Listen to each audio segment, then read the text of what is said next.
Jason? Who's goofing around? Stop it. Moving around. You haven't been around for a couple weeks. I let you go, but I thought you were going to join me down in Nashville. We had me and Glenn had a double bed waiting for you there. We had all kinds of people showing up, but you ditched us. You ditched me again. I hung out with all these guys last weekend. All the guys on the panel. Okay. Well, what do you want from me? and you're my you live the closest to me, so you know. Hey guys, this is Patdees, and you're on Patdees 72 channel, where we're just kidding around behind the scenes, and want to let some people come into the room, and not like last week when they came into the room, and I had to basically stop the stream to throw some of them out. So Glenn, me and Glenn, if anyone doesn't know, you know, we're back from Nashville. Me and Glenn shared a room down in Nashville at the reseller meetup, and we had like 9 or 10 people in there at one time that were coming through. So, but let me real quick. There's a couple people in the chat. What's that, Jason? No, nothing. No. I just, you know, with Glenn here being the skinny guy, you look up at the panel, it looks like the number 10,000. I am a skinny guy and a fat guy body. I can't help it. Oh God! We got some heavyweight resellers in that. We sat around and I almost named my YouTube channel "The Fat Bastard of Reselling." So I'm just saying, you know, I thought about it. So there we go, and then you could be part of the next series of VHS movies. You know, that's right. There you go. Hey, I would just say real quick hello to some of the people in the room. There is Nameless Picker. We never know who he is. He won't give us his name. Scott. Including the panel, there's 3 people. Oh, okay. Why don't you wait a few minutes? No. My thing says there's 18 people in here. Well, all right. There's a few more. Yeah. So Rumstump, Jennifer Hayes, Stephen Strait, Greg, what the hells are in here? Thank you again. Jim and Tara. It's Tara. I don't think Jim watches us. I don't know. I don't even know if Jim's still around. You know, I think he's like a myth, like a legend, like an urban legend. I saw some photos of Jim that I really can't unsee anymore. So he went to deer camp that one year and never came back. Adam's in the room. Don, the bargain hunter. Don, thank you. Don actually, you know, everybody knows I bought all those VHS tapes, and Don bought 2 cases and a couple extra ones that were on the side, but I shipped his order out. The day I was going to Nashville, he bought them, and as soon as I got home, I shipped them back. Scan the Freedom. That's a new one, and I've never seen. You know, Greg DuPage. There's Mr. Banana. Scott, Wild Man. John muted himself. Yeah, he does, because his wife is working and he's goofing around, I want to say, with us guys, so that's okay. He's a shirtless legend, Tara says. Yes, he was. Yeah. So, Jason, in dedication to you tonight, I see the yellow. Yes. Yeah, that was for you, my friend. Oh wow! Wow. Thank you very much. He's very underwhelmed.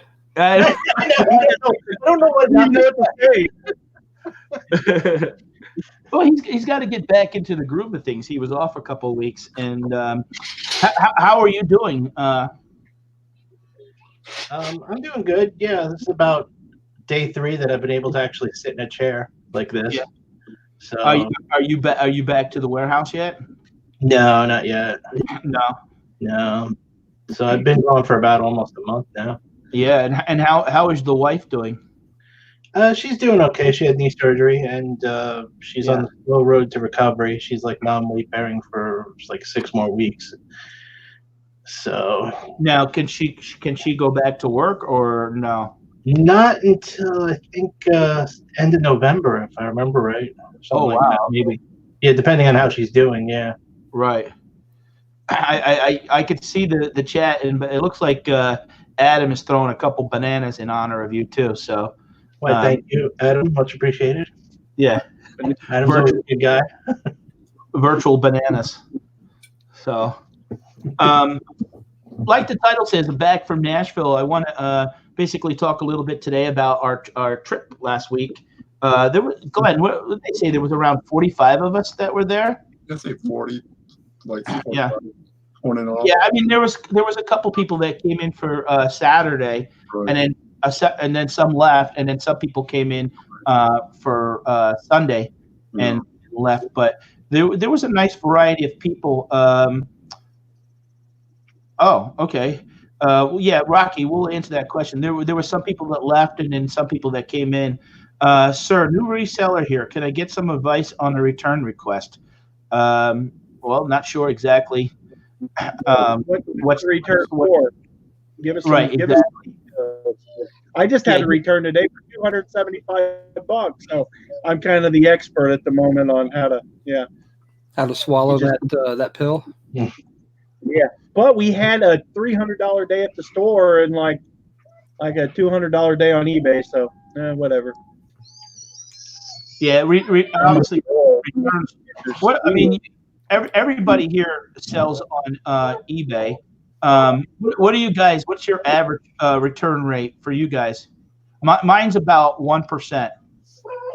Oh, geez, it's not even a full 1%.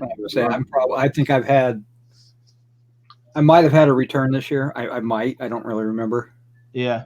It might even be less, to be honest, because I can't tell you the last time. Oh, the last return was, and that to be honest, I had to side with the customer. That was a mistake on my part. I listed a Phillies T-shirt, large. Now, don't say it was returned because it was the Phillies.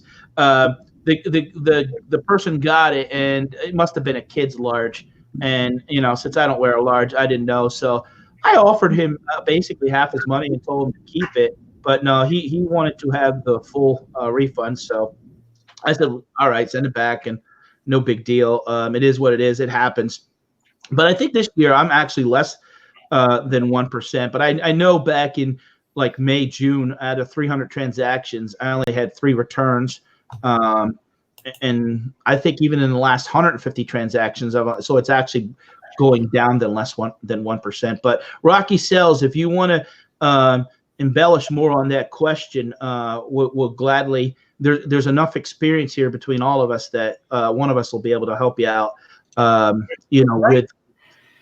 With that. Yeah.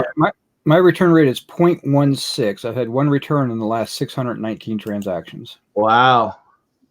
Mine is 0.41, and it's just shy of 2,000 transactions. Wow. I'm not sure of mine. Like I said, the last I got a refund on somebody, and I said keep the product. The battery exploded or corroded. I said keep it. And all that. Yeah, I don't usually ask for my stuff back. It's usually not worth it to ship it back and go through the whole thing unless it's a fairly expensive item. And very rarely do I get issues with expensive items. Yeah, I guess it's what you pay for it too. I mean, I said a pair of heavy skates. I only paid $10. I said just keep them. Because the box had size 10 on it, but whenever you sent me a picture of the tag, it had 8 on it, and I realized I didn't take a picture of the tag since he said, "Hey, these are size 8s." Which that's probably the only thing I ever didn't take a picture of with the tag on that particular pair of shoes. So I knew what I did wrong instantly. I said, "Just keep them," because it costs too much to send them back. Yeah, I've had that happen with video games. Did you guys see that? Rocky Sells said sold a tire cover, and on listing it stated a listing to buyers to check with the manufacturer's website for proper size chart. And of course, she brought the wrong size. Well, I mean, if you have 30-day returns or any return policy, they can return it for any reason. It doesn't matter what it is. Right. What was the reason for the return? What did she pick? If it's not as described, then if it was as described, then she's, you might be able to get out of it. But honestly, bro, just take the return and relist it, resell it. I mean, you can fight it, or you can take the return and keep listing. You can win, but you're going to lose. I mean, so I would just take the return and then keep listing and keep working ahead. I had a $275 return I just took it, and it got me motivated to list. And holy crap, we've been today we did 291. Yesterday we did 270, 243. I'm setting at $1,500 for the past 7 days because I knew I had that return. And you know what it did? It motivated my fat butt to get the listing so I could have the money there to pay it when it came in. Hey, John. Motivation. John, if anyone doesn't know, on the way home from Nashville, I swung up through Missouri and saw John at his store, Nevermore Antiques. And when I was there, we actually went live and on his channel. When I was there, I heard his phone eBay store. Did you have a lot? So is that part of those sales that you were talking about? What was it? Remember your phone kept chiming?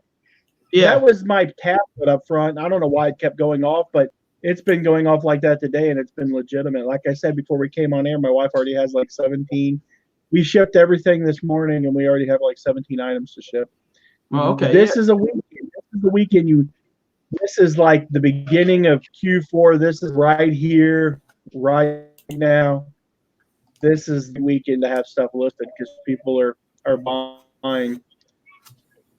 School's back in swing. Mom is sitting in the house drinking her mocha latte, relieved that Junior's not at home, asking her to cook him some SpaghettiOs or something. So she's buying. So get that stuff listed. Now Rocky Sales says I have to relist it as used because packaging is all ripped. I chalk that as the part of it's part of doing business. Yeah. Pretty much, yeah. If you can if it's her fault, you can take when she sends it back, you can take a portion between new and used. You can keep that part. You can deduct up to a certain percent for her damaging the box, but I mean, how much is the item? Is it $100 item, or are we talking $20? If it's $20, just take the return. I mean, just take it. I mean, $20 should be able to be worked into your business model. $100 should be worked into your business model. You need to have money for that. Difference. Just take a return, list it, sell it as it's sold, because you probably didn't pay. What'd you pay for it? You know, that's really what it boils down to. It doesn't matter what we're talking about dollars wise, what she paid, what you paid.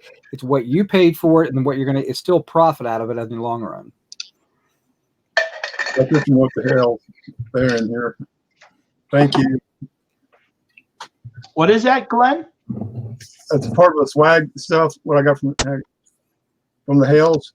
I got that when I guess came in like Monday or Tuesday. Whatever. Oh, but all kind of this coffee cup, sunglasses, stickers, like a little totes and all that, fanny pack. I went to Hales a couple of weeks ago before the meetup. And okay. So you bought some stuff from What the Hells? No, I didn't buy it. I want it. Oh, you want it? Oh, yeah, the person that actually wanted it, the first place person didn't want it, and so they, I gave the second place answer, or whatever. So I got it. Glenn, you win a lot on some of these YouTube channels, so that's good. Jeremy and George, if you're watching, and I know one of them is in here. I know one of them's in here. Yeah. So here's Swamp Picker Glenn showing some of the prizes. So thank you. Yeah, I actually showed it all on my video today, on my live video I did today from the work. I want to win an autographed Jeremy Gibson guitar. So, Jeremy, you need to go to Gibson, buy a brand new guitar, and then I'll win it, and then we can do a duet. We can sing. We can, like me and Patdees did. He'll do that on his 1,000,000th subscriber. That way he makes enough money to buy. Jason, 1 million. Jason, you rolling your eyes? No, I was looking down at the dog. He was doing something. Oh, all right. No, I would never do that. Okay.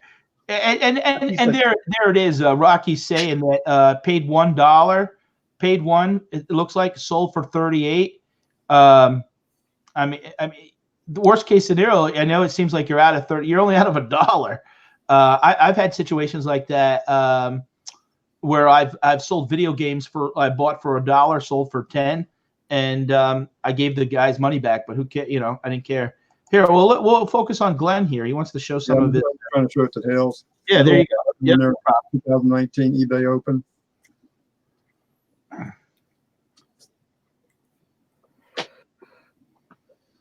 Okay, you can take it off, Nick. Wait. You got it? Okay. Yep, got it. Jeremy is saying we have a fender that you can win, no Gibsons, but it might actually have 2 fenders at the warehouse. Hey, Glenn, if anyone doesn't know, again, me and Glenn hung out, but there were so many of us. One thing is there wasn't structure on that we had to go somewhere last week. We had the freedom to kind of go wherever we wanted to go, unless we were riding with somebody. My car was filled with no supervision. Perfect. Yeah, there was no supervision and no big. Well, some of the. I mean, they got up the flea market, Nashville flea market. Started at Glenn? What time was it? 8 o'clock. They 8 o'clock, but I got there like 7:15 or so. Yeah, I mean, and that's where I saw Glenn, but people were getting up at 6 o'clock to go to the flea market. Right. Harlan and Scott, I was like, and it was only like 8 miles away, Right. and I got over there. I got up by 9, find a place to eat. That's been about it for me. I mean, I know. I was like, what was the deal with that? And I got there around probably 7:30 it was, and there was still plenty of parking. Now you did have to pay $5. That was kind of odd because where we're from, you don't have to pay for parking, but you did have to pay. I had to pay $5 to park at the flea market. Did you guys see Mike Wolf? Ceremony, No, we didn't see him. The question. He's there sometimes. Who was that? I'm sorry. Go ahead. Oh, I'm sorry, I didn't mean to speak over you. He's there sometimes. I know people that go down there and they sell from here because we're pretty close. We're about 4 hours away, and they'll go down there and stay for the weekend and sell and go down and go to the bars and tip a few back. And he'll come through there. Mike's really a super personable guy, and I would love to get him on not get him on my YouTube channel, but have my camera and be like, Mike, because he'd probably do it. Be like, would you tell people to subscribe to my YouTube channel? He'd probably do it because he's a pretty cool guy. I've heard a lot of good stories about him. Yeah, that's my favorite show. I actually went down to their store in Nashville. They really did a nice job with that building. I was talking to some of the merchants in that building, and they were saying that they turned that whole building around and brought more people into that building. Yeah, it's amazing. I've sold 2 American Picker shirts at my antique store. I went to a yard sale and a guy had a couple of them, and I paid $0.25 a piece for them, and I sold them for $5 a piece. I'm like, hey, it's money. I'll take it. It's pretty cool. I sell a lot of T-shirts, man. A lot of reproduction T-shirts. I pick them up for 50 cents and put them in there and sell them for $5 a piece, used. Well, I thought your prices were kind of cheap. I'll be honest. Sorry. That's all right. No, it seemed like to me that wasn't really a lot of stuff wasn't really retail priced. Some stuff at the Nashville flea market was higher than what you were charging. It was expensive. Yeah, the Nashville flea market. It's kind of like Nashville, even in Canton, Texas. People buy stuff from here and take it down there in droves. They've about mined the area out of good quality antiques, and they take it down to Canton and they sell it, and then it goes overseas or whatever. I just sold the light out of my store for $55, and my friend, it's Brother Salvage, he's on Instagram, and he puts it on there, and he's like, I got this for sale, PM me for a price. And I'm like, I wonder what he's going to get out of it, because he paid me $55, so he's probably going to get $200 out of it, but he's got the connection, so he can do that. Well, the key with running a successful business is make sure that people can buy stuff. I mean, you see a lot of antique malls and things like that, and the prices are just full on all, every bit of the money retail, and nobody can buy anything out of those places. I find that most of the antique stores, the real savvy ones, they sell more stuff not from traffic coming into their shop, but from all the connections they have. Yep. That's why they never look overly busy, a lot of the antique shops. That's exactly right. I've started making a little Rolodex, like Hip Flippin' Mama has a Rolodex of people. No, I'm sorry. I was talking. Someone was running water in the kitchen, honey. Oh, I thought you wanted water. Now we're gonna have a full-blown conversation, guys. So come back to me later. No, thank you, honey. She's a good wife. She brought me water. But anyways, where were we even at? No, I've been developing a Rolodex of contacts. I found a guy that buys jukeboxes. He buys pinballs. He buys like the Pac-Man machines and stuff like that. And I've been working hard to develop these contacts because, you know, when you find those big ticket items, you want to know that you have a buyer for them, because sometimes you have to shell out some good money for those. And what my friend Brock's done is he's smart. He's 25, 26 years old. He's been doing this since he was 18. And he's developed all of these contacts through Instagram.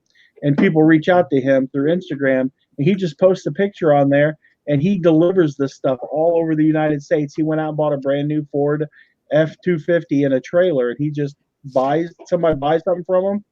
And he just delivers it and makes a freaking fortune. Doesn't do eBay, doesn't do Facebook Marketplace. Post a picture of it on Instagram, and he deals in high-end stuff that makes it worth his while. He takes a trip, $5,000 in his pocket, and at 25, that's good money for 2 or 3 days worth of work. Sure. I mean, everyone has them in their local towns, these antique stores. They always look like they're little ghost towns, and you drive by and like, how are they still affording to pay rent like year after year after year? It's because they've been in the business so long. They have so many contacts. When they get stuff in, they just go through the Rolodex and start calling people.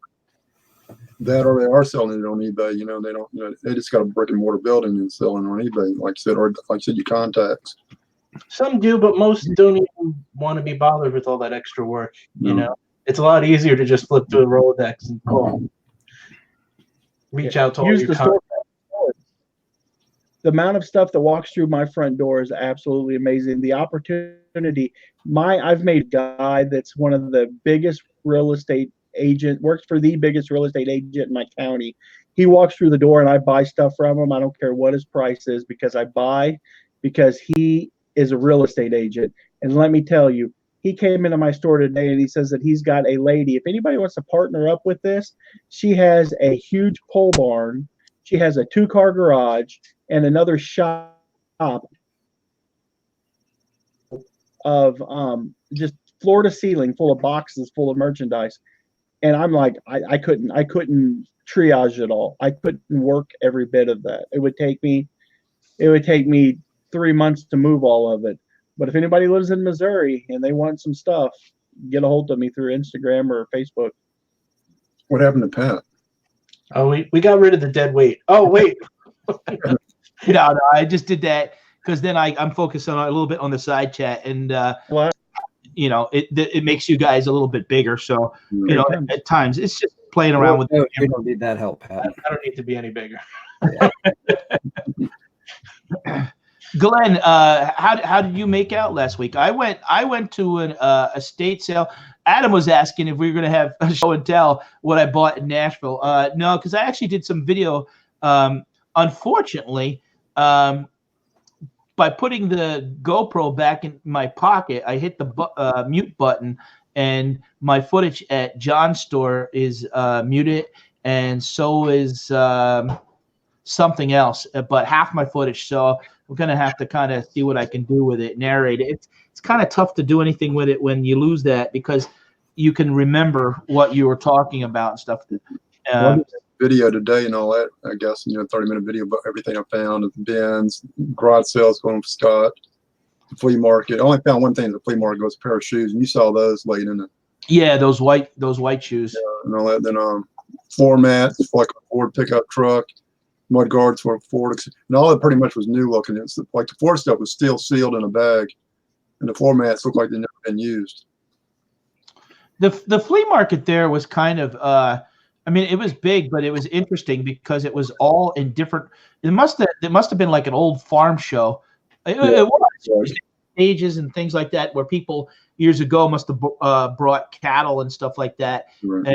And animals to sell and things like that. So there was a lot of outbuildings and then buildings where they must stalls years ago for the animals, and you could tell that some people there was, I guess it was the last weekend, because they were moving. What were they talking about, Glenn? As far they're going to turn into a soccer stadium. They're going to flatten it. And you can see if you look in the background to the, if you look at all the way to the left back there, you see a racetrack. You know, it was actually a black top or concrete racetrack to the left of the all that flea market stuff. Yeah, I didn't see that. I didn't see that part. I mean, we were there, and then we stopped. Remember, it started raining some, and then a couple of us, Harlan had went live there, and then there was about 6 or 7 of us that sat in at the little luncheonette there and had a little bite to eat. Most of the time that we spent together was eating. We all had a common place to get together at night. I got stuff I want to get rid of, so I have money to fix this. Any takers want to come to Alabama? A bit of Chat Mercer. That's a new name too. Does anyone I don't recognize that name. There's lots of people there in Alabama that will take you up on that. Yeah, serious. I could think of like live in like a second. Yeah, Yeah, exactly. Yeah, Dusty. I will tell you that most people I know don't want to buy from other resellers. They don't like that. They like to go out and do the hunt themselves. Yeah, it's like shooting fish in a barrel. Yeah. You don't like to have a guy. You don't want a guy. That typically I don't like to. I like to do my own hunting, and again, like I said, I buy unique things and things that most people don't pick anyway. But it's I've had people make offers, hey, come pick my place and everything, and I'm just like, not really. I mean, that's not as much fun. I like to go out and find it on my own. Thrill of the hunt. Well, no longer has a guy. It wasn't for him, man. He wouldn't find as much stuff, and lately, of course, the high end stuff. I mean, there's nothing wrong with that. I mean, I've got so much stuff I don't need to worry about it. But I mean, it's just, I don't know. I guess I like because I'm more of a shoot from the hip type person. I don't ever look anything up, and I go with my gut on 95% of what I buy, and I don't like buying. I don't like to be that second bite at the apple. I want to say hello to Grimes Findz real quick. If you guys, I'm sure most of the people here are subscribed to that dude, but his YouTube channel is absolutely blown up, and that dude's gonna hit 100,000 probably before December.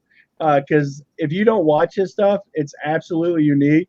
He's not an ex-Marine, because once a Marine, always a Marine, but the dude's awesome. So if you guys haven't went over and subscribed to his channel, you need to. And dude, I just want to say thank you for your service, and thank you for the quality content that you brought to YouTube. I enjoy watching your stuff, bro. Yeah, he Justin's having a lot of fun doing YouTube, and he likes to bust my Well, who doesn't, Pat? Come on. Yeah, well, yeah, but I go on his room and to say hello, and he has all his viewers put peanuts in the chat. I mean, come on. It answered a deep fried, not too much because he's still on the seat. Right.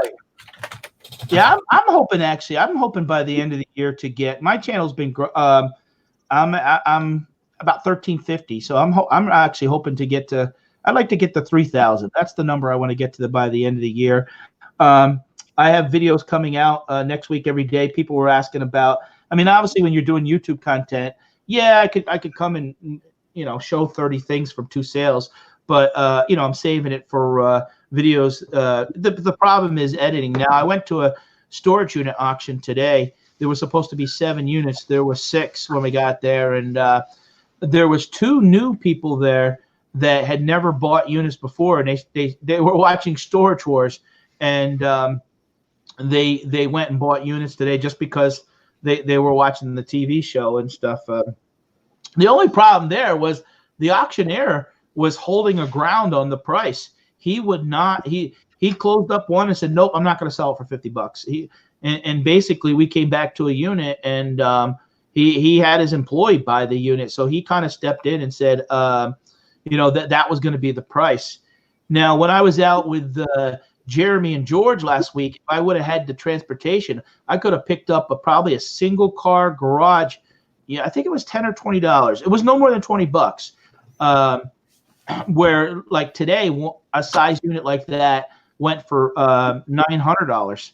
And I was talking to the people, and they allowed me to do some filming of their stuff, and they said they've been doing it for years, and over the years it got kind of out of hand. That years ago they used to be able to pick up a lot of storage units for $50 or $100 and make good money. But it's getting tougher and tougher, obviously, as more people, this is what they said, come out and bid, but amazing content that I see come out is from these storage locker people. Like Jason Deason is just like a brother to me. He's family. If he needed something, I'd be there for him. And that dude has found some crazy stuff in storage lockers down in Oklahoma. And then you watch Auction Pirate, you watch What the Hells, you watch Grimes Finds, you watch Jeebus, you watch these guys, and you're like, I hate it. I hate it because I live so far away. Like for me to buy storage lockers, I'd have to drive to St. Louis, which is an hour and a half away. But I can tell you guys, like and something else, I would like to, if Jeremy or somebody, if you would reach out to me, because I have a guy that is an auctioneer at storage locker auctions, and I've been telling him about you guys, and he might be interested in doing a show with somebody. And he does hundreds of storage locker auctions a month up in St. Louis, and he's a real good friend of mine. If anyone would be interested in talking to him or having him on a show as a guest, let me know. This guy is like in his 60s, and he is super knowledgeable about storage lockers, and it would be a unique perspective from the auctioneer. So reach out to me, and maybe we can make that happen. But I go to his auctions, and I buy like the stuff that's crazy. Like I'll show you. You guys continue. I'm gonna go grab something and show you. Yeah, I don't buy storage lockers down here in Columbus just because they're so expensive. Yeah. Is Adam talking about bargain hunters or whatever? No, he's talking about Renee and Casey. Yeah, that's bargain hunters. That's bargain. Yeah. I was thinking about their YouTube name. Yeah. This is the neatest find that I've ever seen. Just about anyone get anything that would come out of a storage locker. This guy here, he set the world record for driving around Australia the fastest. His name was Richard P. Wiley and Gary Van Stretton. This came out of a storage locker. This is the trophy for the world record. It was set in 1987, and it was done in 6 days, 17 hours, and 6 minutes in October 1987. You can look these guys up, and I've got his trophy. I've got his pictures. I've got his slides. I've got the map. I got everything, and it came out of a storage locker. This should be in like a land speed museum, or like a gas and oil museum, a motorcycle museum somewhere, probably in Australia. Barber Motorsports. Huh? Barber Motorsports. What'd you say? From Birmingham, they would love to have that because they've got one of the biggest museums as far as motorcycle related in the country. This guy still holds the world's record, and it will never be broke. And I got the trophy, and I bought it at auction for $5. Right. $5. The whole tote, all of the guy's pictures. I got the maps that he plotted his course out with, all of his journals, all of the slides of all the motorcycle stuff that he's ever done. That's where I got a lot of that promotional Suzuki stuff back, Glenn, that I showed you. Right. It's just absolutely amazing. And you don't find that anywhere else other than in storage lockers. So I love that's like my jam. That's what I love to. It's amazing. You need to send a picture to, like they said, like Barber Motorsport, and see if they might take it on loan for a couple of months for a certain exhibit. That's basically what you call the one-off. There was there's a guy, Commonwealth Picker, Nevermore Antiques. What price do you have on that? Are you selling that, John? I mean, no. I mean, if it went to somewhere, I only feel right that if it went for my possession, then it needs to find that permanent home. It would go to a museum somewhere. It would go to. I've contacted a few places in Australia just for me to donate it if they would pay the shipping. and I would just send them like all the stuff that I have. I just feel that it needs to be somewhere like that. I've only got $5 in it, and it would just be cool if I donated it and they put donated by Nevermore Antiques or like the Johnson family or whatever. It would just be cool to have something like that as a legacy item that would be displayed in a museum somewhere. I did that before. I sold in Philadelphia. They created a Holocaust museum, and we actually sold them a typewriter that would have been used at World War II period typewriter, and they put it in their museum, and they sent me a message thanking me for that.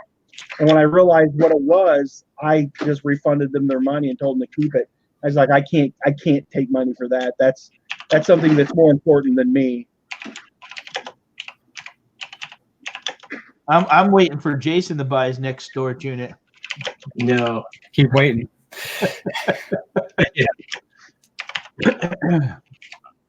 And my place is like so full right now. It's ridiculous.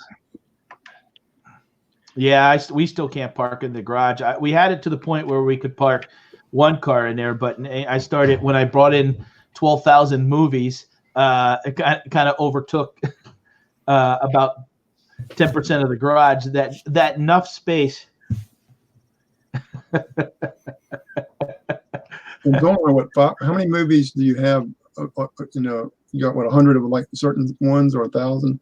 I got thousands of each. And actually, I give out. I've sold a bunch to actually YouTubers, so I really appreciate that. And some people say, "Why would you want to buy?" A lot of times, you just bundle them with other. You can get money out of them if you're selling a movie and you put it with the other and it's brand new, or bundle them with the VCRs and stuff like that. So I've had people do that. Actually, this week I have 3 of them. Lords of the Rings, Gold Member, obviously, and Rush Hour 2. And basically, we have 33 people in here watching, so I guess I might as well do it now. You'll get all 3 of them. This question this week is going to be: last week when we did our live, we had a special mod that never was on YouTube, but mods in the chat. If you guys could guess, and I'll type in the private chat who it was. Yeah, I know who it is. And obviously the panel can't guess. That's his real name or his screen name, close enough that if somebody can guess who it was from watching last week, and we could still have our regular conversation. So even if there he got it already. Yeah, you're right, Rick. Star City Picker. It was Justin Pac-Man. Pac-Man. And I already have your address, so I'll send those out to you. Pac-Man was stopped in on Saturday, and they said, "Oh, he probably won't go on camera because he never has." And I went down and got him. What a nice kid. That's one thing that I found in Nashville, that you don't stereotype what you think somebody is or what. There were a lot of younger people selling online, doing successfully. We met Dave and Chris, who are selling car parts, and I found out Dave actually lives up near us, Jason. He lives in Allentown. I'll give it there all the time. Yeah, I'll give it to Dino Mac. Dino Mac, if you want to email me in my about section, I'll send them to you, because Rick actually won about 2 weeks ago. Listen, I've seen those videos. You want to return to sender when those come down. Why? What's wrong with the videos? They're brand new. Nobody has a VCR. I already sold some. I put them in my store for $1 a piece, and people were like, "Oh, it's brand new." And the people that are tape heads, they want them. They're cool, man. Lord of the Rings, crazy. Gold Member, crazy. See, I took a bunch to John down there when I was down there, and I said, "Here, throw them in the store and stuff like that." I told you last week I put a VCR that I had bought for $10 with 2 of those tapes, $39.95, sold it in 5 days. So, yeah, Rush Hour 2 was good. Yeah, Jason. Can you not hear the words that are coming out of my mouth? Or I mean, don't get me wrong. I actually have a VCR, like a real nice one. Well, did you? Did I give you any? No, did I give you any? Yeah, you gave me all 30. Yeah. Oh yeah. When we went to the auction in New York. Yeah. And Grimefine says he likes Justin Bieber. Hey, I'm curious in the chat real quick. While we got 27 people here, how many people have bought storage units in ever? If you guys have, put a 1. If you haven't, put a 2. So I'm just curious. We'll do an old Wade. Has everybody? You guys? How about you guys? Guilty. Yeah. Obviously, you've helped us unload the darn thing. Yeah, I know, but it's for TV, Eric. Come on. That's right. Glenn, have you bought a storage unit ever? No, never. No. Nope. What's stopping you? Just time to go do it. Actually, I looked at one deal and there were like people are bidding like $300 on junk. No, Jeremy helped me about a storage locker. I don't believe that. There are a lot of people here saying too, but Harlan is saying that he wants to. Brian, Adam, no. Adam has it. A lot of people. That's the common. When I've been going is they have nowhere to go with the stuff. Even what I'm running into, a lot of stuff that they just don't want to be bothered lugging some of the stuff. You know. No, a lot of them around here are starting to go instead of like bringing the auctioneer in, they're doing it online now. The storage units they have, we just not even messing with it anymore except online. Do it all versus bringing the auctioneer in. Probably about 3/4 of the ones in my town are online. There's still a bunch to do it live. Yeah. Then like the public storage, the big orange public storage places, they do it a little bit weird here. They you meet at the one central location where their office is at, and then they actually sell them there, but they put them up on the video screen. Right. So they open the door and then show the video. They got somebody filming, I guess, or either maybe they've even pre-filmed it. I don't really know. That's weird. Sell them there, which is kind of weird because I have a friend of mine who's a district manager for them, and he sells them. They don't use auctioneers; they use their district managers for that stuff. And they flat out say, "We'll tell you right off the bat." I know with public storage is if they don't feel like they're getting right money, they won't sell them. Now, who was NASCO, Pat? You was there? I'm not sure. I'll be honest. You know, that's always putting the screen names. Yeah. I mean, I was quiet when I was down there, so I wasn't really saying much to people. Renee, He gave his real name too. give it a face picture. There's the Bear to Picker. We met him down there. Yeah. On the way home, I stopped and I called Jason Static. He actually did a little video at 2:00 in the morning. Yeah. That was good. That was good. Yeah. When you saw Jason, did you have to climb up through some ropes? No, actually, what I did was I was over at John's for I hung out with John probably for about 2 hours, and you know, like I said, we went live and I did his video, you know, and recorded some, and then I said, where did Jason live? And Jason lived actually about 52 miles north of where John. But the restaurant was closing at 7:00, and it was around 20 after 5 when I left John's place, and so I had to get over there because you know who likes someone coming into a restaurant. So then I went over there and we put an order in. I guess John made up because he would complain about an order or something like that, and he goes and he didn't know it was me at first until until the girl said it ain't gonna happen or something like that, and then he came out and Jason's a nice guy. I had a lot of fun with him, and he invited me back to his place, and I said to him, hey, why don't we, you know, we didn't want to go live because it was on a Sunday night, and we knew that you know what the hells were live, and they do their lives over Sunday, so it didn't make sense to kind of do that. So I did a little recording on his system, and then he incorporated it into a video today. So then I left, but now I left.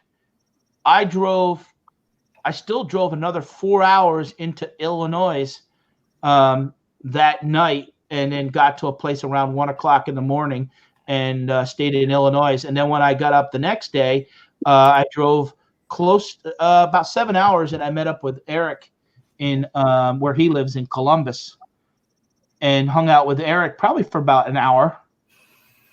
I had to have his guard dog. That was a little uncomfortable. I'll tell you the truth. Usually, I'm not scared of dogs. I didn't realize how big the dog was until I saw. Not big. He's 110 pounds. He's not that big. Yeah, but Pounds, a big dog. his head is as big as mine, and he was barking. For me, he's not big because I had a big dog, and that dog used to walk under my dog. So that tells you how big my other dog was. So to me, I guess perspective for me is blown now since I've had a Dane. So, Eric, what were you thinking when you looked out your window and saw Patdees pull up in a little scooter?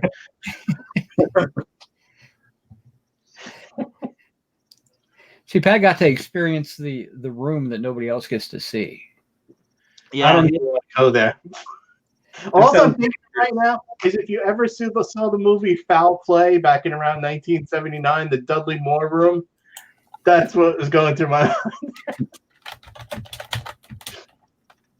He has, you don't realize when you see people on camera what their actual setup is. And he basically in his basement around this, I said to him, it's about the size of a 2-car garage, has all these shelves with stuff in it.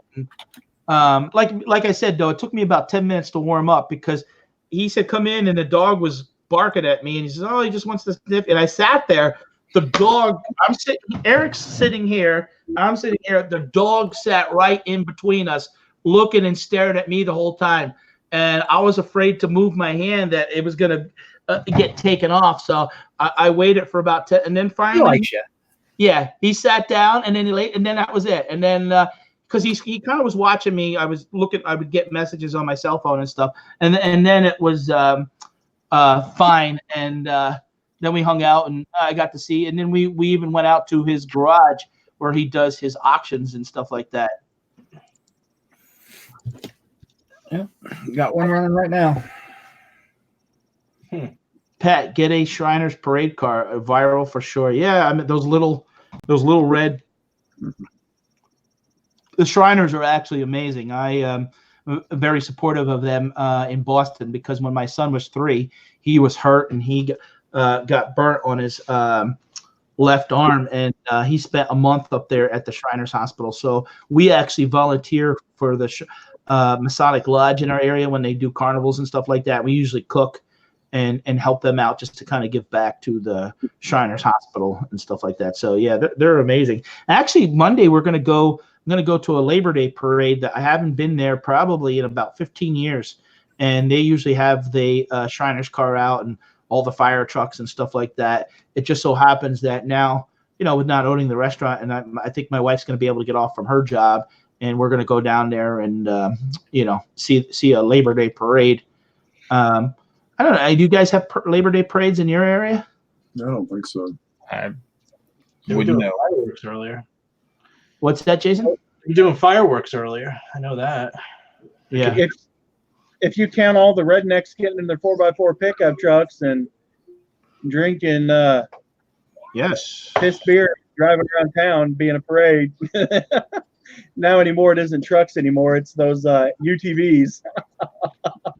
Hey, I'm not going to even hold on a second. I'm not going to even type it. Yes, Justin.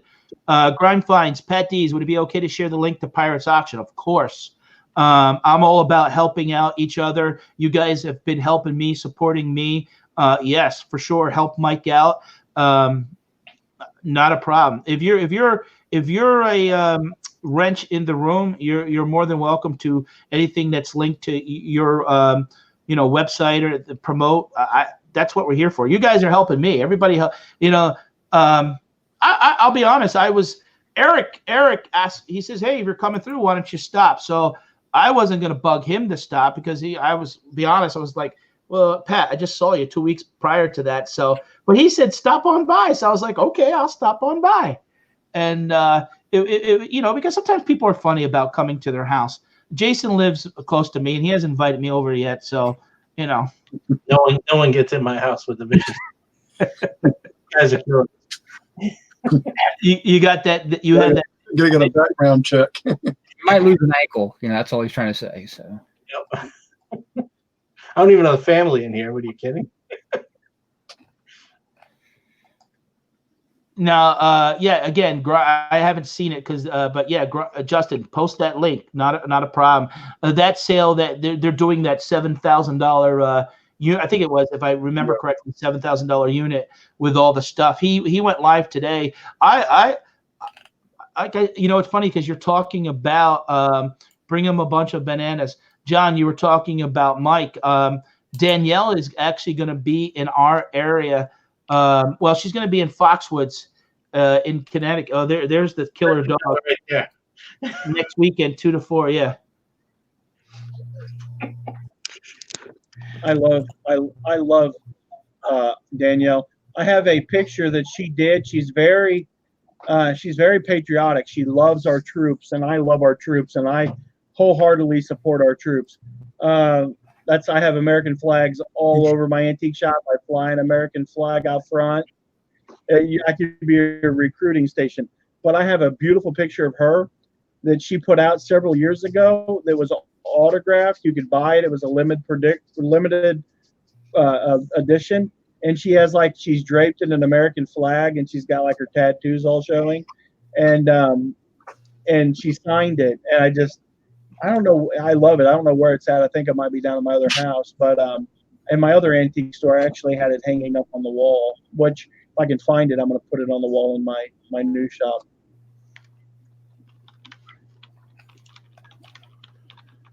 So, Glenn, when you were in Nashville, why don't you tell the audience everything that you did? Everybody assumes that 45 of us, everybody knows what we did. A lot of us went in separate directions. Why don't you tell people, you know, some of the stuff that you did down there? I guess for Friday, I guess did the flea market. You know, I got there like 7:30 or so around that time. Spent about 2 hours there walking around. Ran into Phil and a couple of different other people, but I never did. I don't remember actually seeing you. Unless I did. I think we saw you for a couple of minutes, and I never did see Scott. I actually called him and said, "Where you at?" So I don't know. I'm somewhere. You know, that's I think, but I know, like you said, bumped into a couple other people. I think got one of the card guys that does car auto parts. Ran into him and all that. Then drove back to the hotel, and it was doing a little bit of raining. Had a couple of garage sales. Garage sale was totally, everything was, you know, wet. You know, they didn't put it up. And actually Saturday, that's the first sale we hit. You know, Scott and me and Harlan. And there was nothing out front. And I thought, well, if I would have known the address, I would have told y'all not to come to this one, because I knew everything was no good. But you know, Saturday morning, there wasn't even nobody there and all that. And I guess we had about 6 garage sales, 1 estate sale. Hit the bins. That was really fun, the bins and all that. Then got back to the hotel, I guess about 2 o'clock or so. And all that. But hopefully next year, you know how you did the bowling deal? They need to do that part of, you know, criteria next year. Maybe after we eat, everybody just meets at the bowling alley. You know? Yeah, well, that happened by mistake. What happened was Shane Rise and Grind Picker, actually, who's going to be on our show Thursday with Kimberly hosting that week. He came in late with the two or something. The ZZ Top crew. Yeah, they look like 2 bodyguards, real big guys with real, like, 4-foot beards, you know. And I guess Shane grew up in a bowling alley. His dad was like a pro bowler and stuff. And he said, it was on the list, and he said, so we all hopped in Steve Alcorn's little green car, and we went over to the bowling alley. When we got in there, we thought there was a police station in there, because there was 3 cops sitting at the counter, like behind it. Looked like they had, you know, we didn't want to ask too many questions. And there was people in there, you know, shooting pool and bowling, and it was a big place. It had about 37 lanes in the place. Shane's a big guy. He looks different in person. Oh yeah. Yeah, everybody looks different in person. Shane's, but he's not that. He's not really. I think he kind of gets picked on a little bit. He's really not that big. And he's Pat tall. looked like Skeletor in person. What's that? Pat looked like Skeletor in person. No, He-Man. Well, I met Shane in like Chicago a couple of years ago, and I remember like those two ZZ Top guys. They were there. I didn't meet them there, but I remember seeing them there.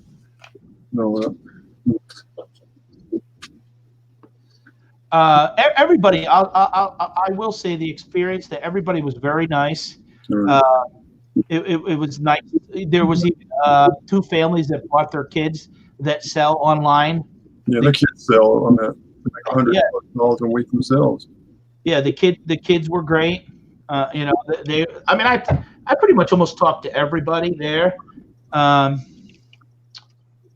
Maybe there was a couple people that if they were in a didn't get a chance to probably meet. It was good putting faces with some of the screen names and stuff like that. So, well, we do something like that next year. Like you get a room with a table and all that. That way, you can just instead of people going up to the third floor, it would have been in that weight room. We had a table and all that. You could have got probably 90% of the people there to say hello. I think. Well, yeah, that's what happened when we tried to go live.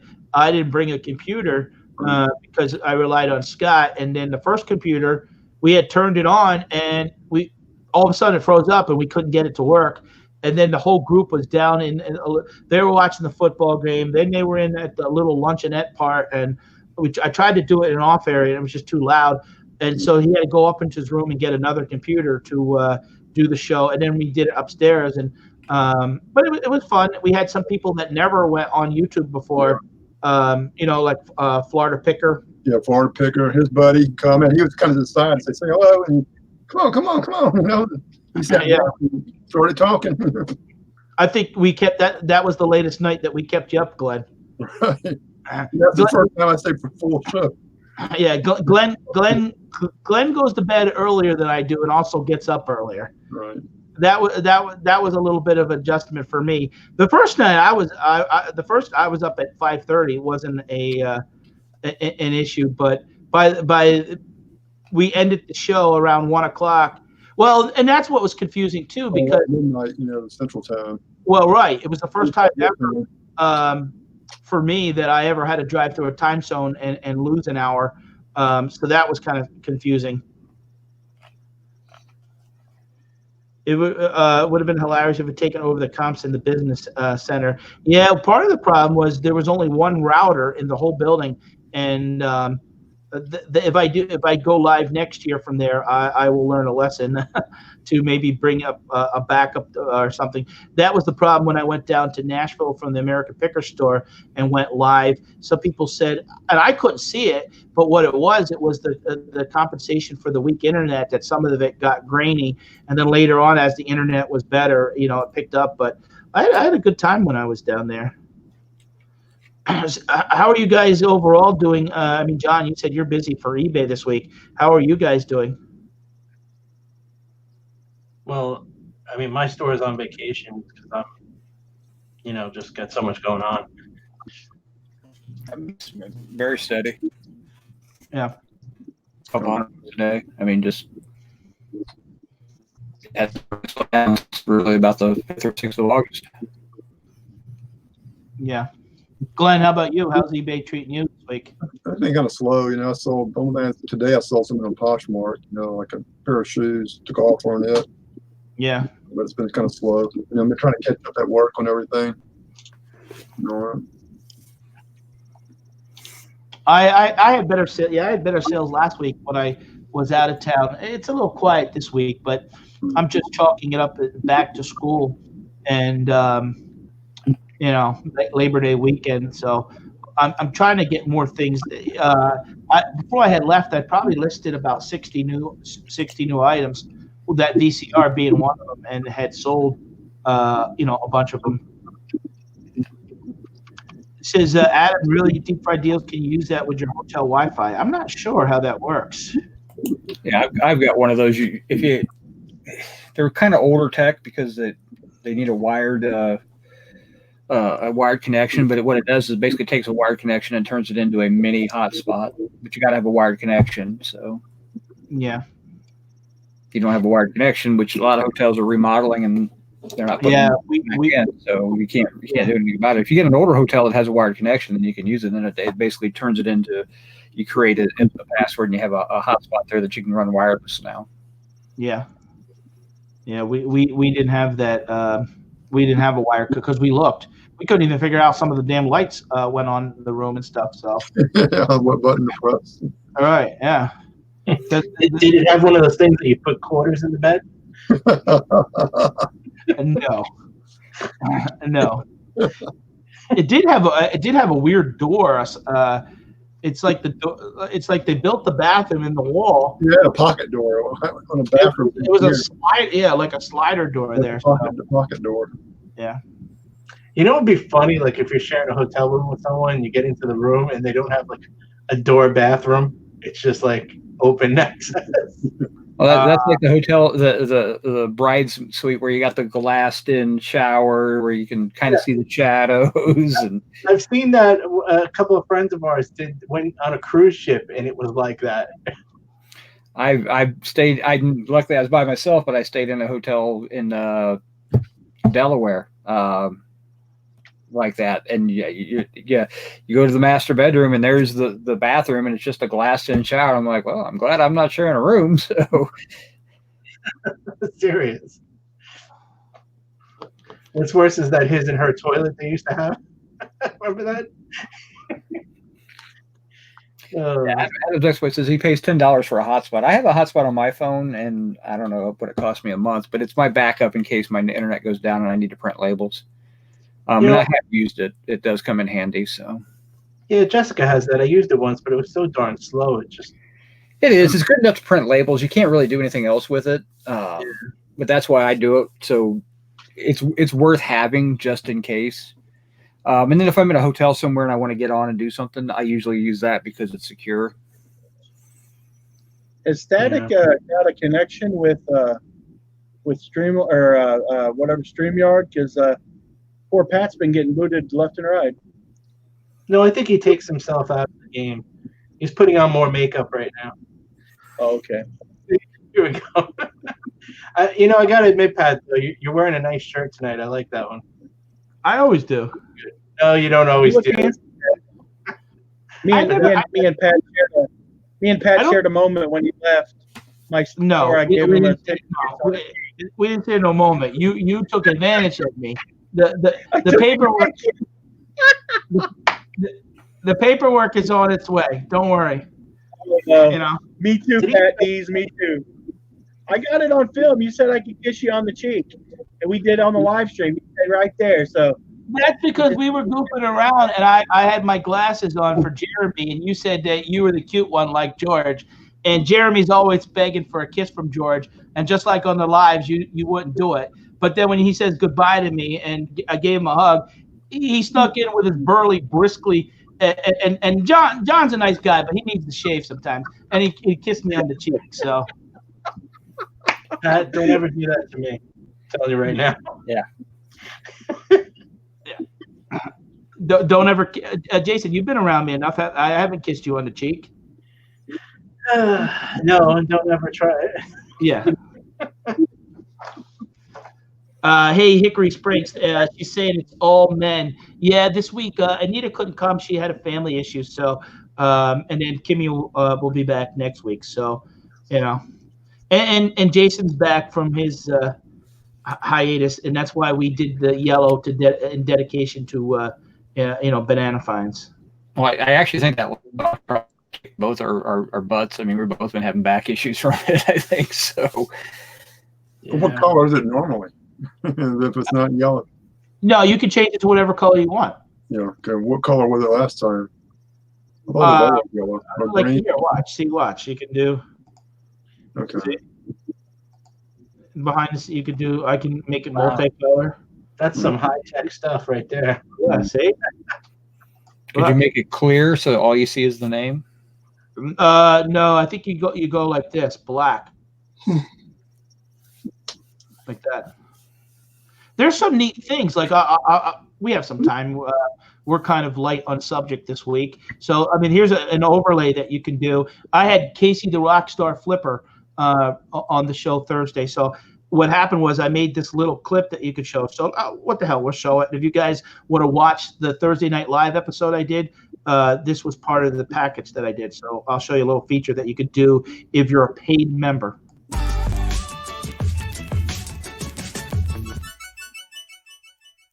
Good morning, everybody. A little bit after 9:30 in the morning here on a beautiful Thursday from Tampa, Florida. Got it. This is Salvation Army.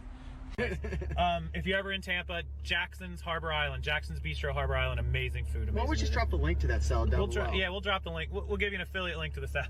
Like this is pretty rare these days, but for all the doubters, I want. See, so you can do stuff like, and that's, you can only do 30 seconds, but if you want to do like a little intro or video, or what are you laughing at, Jason? What is that junk? It's like it's like not paying for YouTube. We have to get spammed here. It's like a commercial. that's Casey paid me $50 to run that, so Oh, you got to make one 30-second commercial before you. Yeah, those are little things that you could do, like if you want to do a video intro kit, in the beginning and stuff like that. Or let's say if you were at an auction, you could do those unique things like that. I tried to do something that was, you could only do 30 seconds. So, did you ever put together the other auction video that you made? What happened was I was waiting for Nate, the guy that bought the Rolex watch. I told you that was a week ago. Forget about it. He finally, last night sent it to me. Ah, okay. Yeah. I asked him to kind of do something a little bit, but it's funny. It's a lot easier for people to, get up here and do the lives and talk like that. But for some people to actually do pre-recorded footage, it's not as easy for some people. So, but I'll probably do something with it. But now I got to edit it. I have a lot of footage and stuff to edit. So, who needs an intro? You have Jason's keyboard. Yeah, exactly, Craig. But Jason, again, is kind of quiet. I had to check and see my wallet was still there. Heard Rockstar's intro music. Yeah, because he does that mentoring and stuff like that, right? So, what's up, Craig? Haven't seen you for a while there. So, did anyone guys, find anything this weekend? I'm sorry, I mean to jump in there. No, go ahead, John. Anyone find anything cool this weekend? Out if you went out, anything you found? Anything? Opium pipe. I went to a garage sale Friday, but today I didn't go to none. Yeah. I have to pick it up tomorrow. I bought like 9 things at an auction.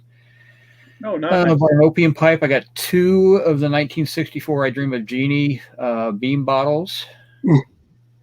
nice. I paid $25 for all 3 of those pieces. Those are worth about $300 to $350. The beam bottles are kind of crazy. They go anywhere from 70 to 100, and then the opium pipe's about 150. Nice. What else did I buy? I bought. I can look it up. I gotta look at my invoice here. I bought a big package of train ephemera, and then I bought a bunch of tools, mainly micrometers and calipers and things like that. I didn't really pay that much for them, so I bought a pretty big auction as well. So didn't you just make a huge buy though at another auction? This is more for very specific items on this auction. Yeah. Yeah. I mean, I sold 12 of the. I listed 57 political pins. I've sold 12 so far, and so that's 12 individual little pins about an inch big, the max, out of everything I bought, and I've got 25% of my money back in that auction already. Wow, good job. You're knowledgeable. I wish you had more time to make YouTube videos, but you're probably like Don the Auction Professor. that dude, pound for pound, is the most knowledgeable YouTube content creator out there, and he hasn't even hit 10,000 subs yet. If he wanted to learn, he would be at 100,000. So I don't watch know. Don's videos. I like Don. He's a little dry for my taste, but I mean, he I definitely knows what he's talking about, and he's good about. He likes to present his information really good. I wish I had his setup where he's got like 5 or 6 employees at times. I mean, there's times it'd be nice to be able to hand off this stuff and just have somebody else do it, but I just don't have. I don't have that. That's not my style, so I can never do that. So that's one of the reasons. Oh, I don't have anybody working for me. I know I would not be a good boss like that. I would never let go of the control. I wish I could find a young person to work in my store that was very social, because the thing that we really learned over the kinder and the friendlier you are to the customers, they will find something to buy just because they like you. And I've tested this out. If somebody walks in, you don't really say a whole lot to them. They'll walk around, they'll do the quick lap, and they're out the door. But if you engage them, hey, how are you doing today? What kind of stuff do you like? What's going on? You know, blah, blah, blah, yada, yada, yada. Are you from town? You out of town? Like, the more rapport you build with these people, the piles just get higher on your counter. But if I could find somebody that could come into the store and do that, and that would allow me to go out and source, that's the one thing that I find is just not being able to get out and buy this stuff. And I don't know, I'm probably gonna have to start utilizing a lot more online auctions. Maybe I need to go over and check out Grimes Finds, and because he said he ships all over the United States, so that would be pretty awesome. Yeah, most of the auction places will ship. You just got to pay for the shipping. Jason and I were looking at an auction, but I don't know if I can't remember if it was earlier today or yesterday, that is really, really high quality stuff, and they do ship. I mean, but it's you guys got to figure that into your cost. Yeah. But like I said, it's always been better to go to an auction and just load up on one big auction. Yeah. The other thing that if I were you, I'd be trying to keep an idea of what people who are local are buying, and then make sure you try to pick that stuff up too. And that's what I'm working on. I'm really trying to find. I mean, the store really. I mean, I didn't think I would have $300-400 days in the store, but it's looking like that could be very well so. If I could do that and be able to source and stay open like 6 days a week, I could see eBay, because I'm nervous about eBay. I don't know about the rest of you guys, but this managed payment stuff, and I don't know. I've heard some people say that it's great when they switch to managed payments, their sales went up. I don't know what the rationalizing behind that is, other than eBay's pushing their stuff harder, which seems a little. I just got my monthly what do they call it, the snapshot from PayPal, and 66% of my sales were paid for with PayPal. The other 33% were paid for with credit cards. So managed payments is going to affect me because 2/3 of my money comes through PayPal. Wow. So as people move farther and farther away from PayPal, I'm sure that'll change. But it's I'm probably going to see a downturn in sales. I've heard people say that I don't know, I'd heard this somewhere, that eBay is that somehow they've admitted that it might not have been a good idea to do what they're doing, but be damned, they're going to go through with it anyways. I'm like, that's a good one, Titanic Captain. Well, you really can't. They can't do anything about it. They've got signed contracts with this one company. I mean, there's not a lot they can do about it. The only thing that they can do is make sure that they keep PayPal as an option. A lot of people have long-time PayPal accounts, and that's what they work through. I mean, not just resellers, but just people who buy and sell, who buy all the time. Has anyone seen how it's going to work though? Like if someone pays through managed payments, does that go like into the managed payment account, and then if they pay through PayPal, it goes into the PayPal account? My understanding is it's all going to run through managed payments. PayPal is just going to be their method of paying. That's all. It's all going to go into eBay, and then eBay will hold on to it until they feel like giving it to you. Then they give it to you. Okay, so this is dumb questions, and I got you before me, Eric. So I'm going to take advantage of this. So PayPal is going to get. Are they going to get their chunk, and then they send it to managed payments, and they get a chunk? No, 'cause, PayPal will just be the payment. It's like using my PayPal debit card. It's just like it's just like a bank account at that point. And then because PayPal will never get to receive payment. PayPal isn't managed payments. The whole thing about managed payments is that eBay is going to basically take over where PayPal's at, and they're going to handle that instead of the 2.9 plus 30 that we pay now. It's going to be like, I don't know what it is, 2.7 plus 20 or whatever it is. eBay is going to charge a different fee. eBay wants that 3% basically of your sales. Yeah. But that other company is going to be actually processing that. So, You know, it would be funny if PayPal bought Aiden. yeah, that would be awesome. So that would be hilarious. I like the way you think, Jason. That would it frustrates me that PayPal is. I understand they want to grow eBay. I understand they want to grow their international business, but it seems like they're growing their international business at the cost of their core U.S. business. That's my personal thought. I mean, and that didn't work out too well for Macari. I think that Macari lost a significant amount of money in the European market. And to be honest, I mean, the way Europe is going, not to get political, but I definitely could, I don't care if I ever ship anything over there. I ship a lot of stuff. I still sell a lot of stuff overseas. I mean, I don't worry about that. And, the payments come through just fine, and I'm not on managed payments. It's quite frankly, it's the Chinese market they were going after. Really? That's where, because PayPal does not play with China very well. I mean, from my understanding that's some of the issues, and I guess maybe some of the Dutch countries as well. But you see it all the time. My dad used to be a contractor. He used to work for the government, and he used to write contracts for Department of Defense stuff. And when the Department of Defense would have a big cut, they'd say, "Oh, we're cutting the budget. We're going to take some money out of the Department of Defense."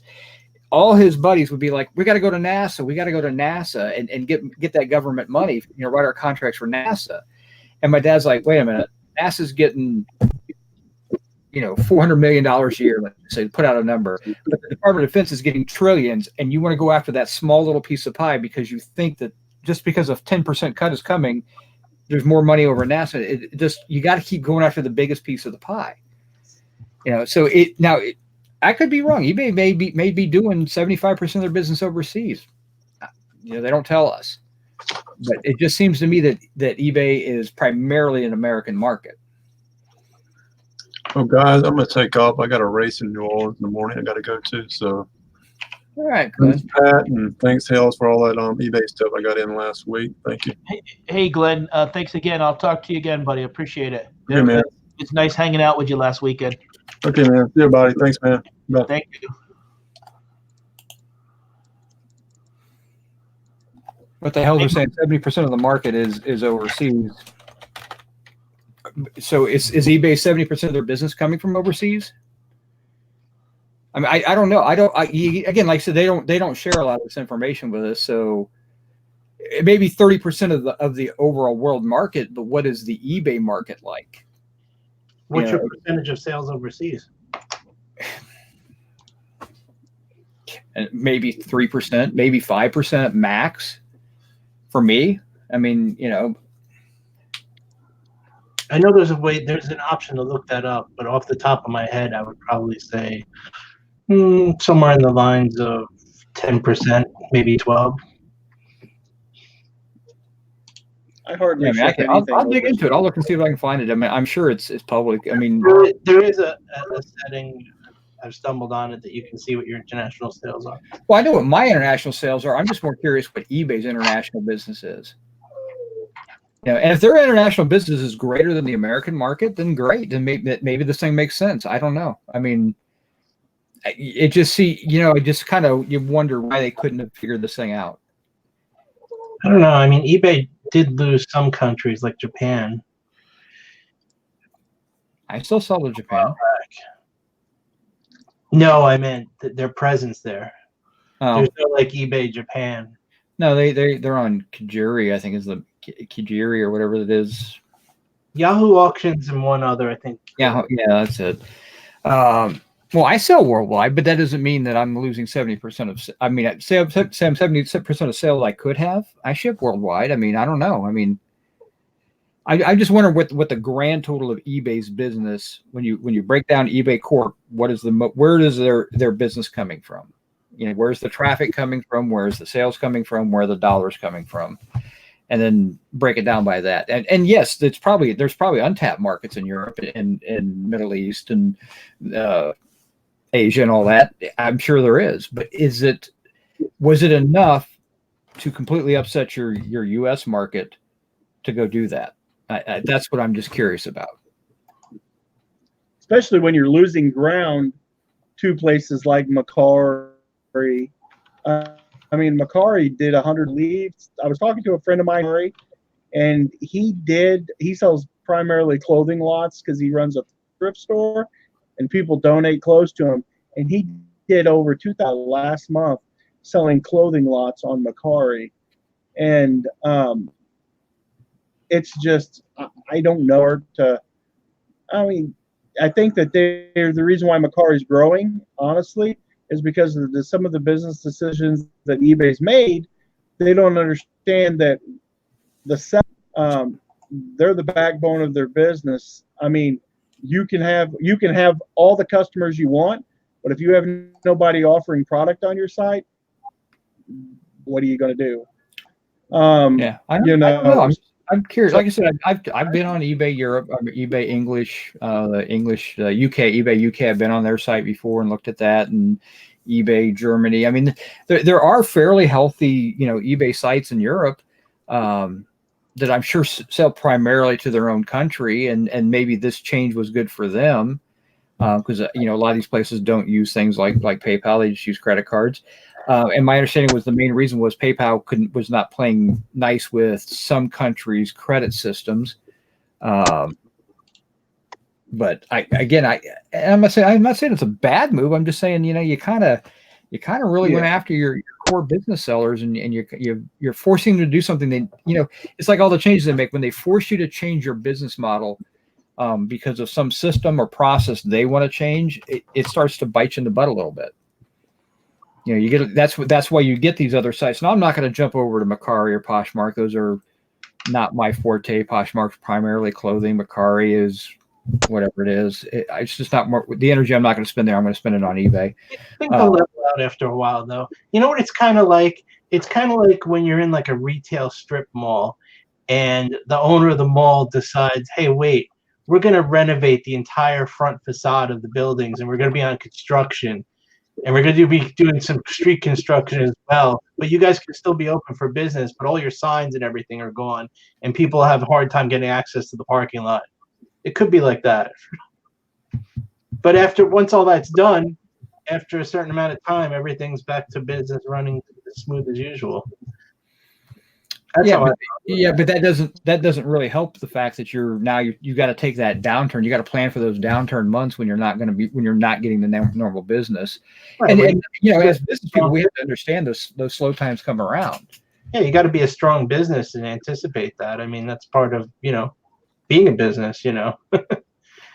Yeah, I mean, part of the problem is that they're doing this gradually, and that's it's weird that they're because I've been reading, and I don't know how true it is. You read the things on Facebook that they're forcing some people to manage payments early, and that they didn't want to get into managed payments. And I don't know if that's true. If it's maybe they said they wanted to get in and they changed their mind. I don't really know, but hasn't happened to anybody I know personally. But I have seen the post on Facebook about it. So I don't know.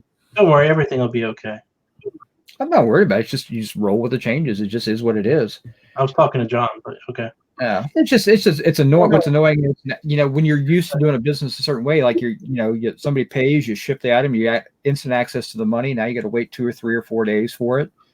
Now, granted, if you have sales every day, that just eventually you're 4 days behind, but you're getting cash every day anyway. So it's a little weird with that, but. I mean, you and I, we don't run our businesses that we have to have that money right this second. It's not like we got to pay that bill today. I mean, but I do know sellers that if they don't make a sale, they can't do anything. They're locked at that point until they get money coming in. So yeah, it all depends on where you're at, what you're doing. it's going to affect people differently depending on how they run their business, really.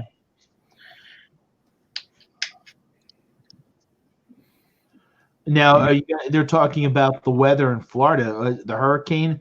Did you guys? Yeah, my dad's down there. I talked to him. They're making a decision tomorrow.